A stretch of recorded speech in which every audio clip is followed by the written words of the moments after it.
Satu korban selamat dari peristiwa longsor di Kampung Kepatihan, Kota Bogor ini langsung dievakuasi petugas SAR gabungan usai dilakukan pencarian Selasa malam.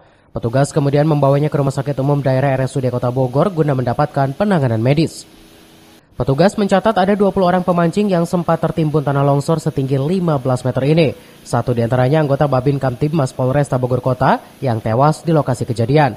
2 orang lainnya luka berat dan 6 luka ringan. Hingga Selasa malam petugas pun akhirnya menghentikan proses pencarian usai mengidentifikasi dengan para saksi dan pemilik kolam pancing. Ya, terkait dengan kejadian pada sore hari ini, kami mengucapkan bela sungkawa ya dan duka cita yang sedalam-dalamnya atas meninggalnya satu orang anggota Polri ya, Babinsa dari Kelurahan Cibogor yang menjadi korban tanah longsor di kebun kelapa. Nah, tadi kami juga sudah melakukan inventarisir kepada seluruh peserta pemancingan. Jadi ada 2 sesi pemancingan, satu yang jam 2 ada 14 orang, kemudian sisanya ada 6 orang yang ikut di dalam kegiatan pemancingan jam 4 sore.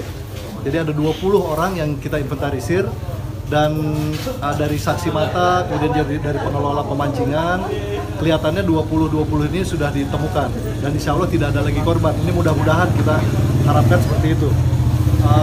Dari keseluruhan korban, peserta pemancingan 20 itu ada 2 yang luka berat, kemudian 6 luka ringan dan 1 orang meninggal dunia. Yang meninggal dunia tadi atas nama Pak Jeffrey dari anggota Polri Polresta Bogor, sekarang sudah dievakuasi ke RSUD. Sebelumnya peristiwa tanah longsor ini terjadi pada Selasa sore saat Kota Bogor dilanda hujan deras. Dari Kota Bogor, Herman Bons melaporkan.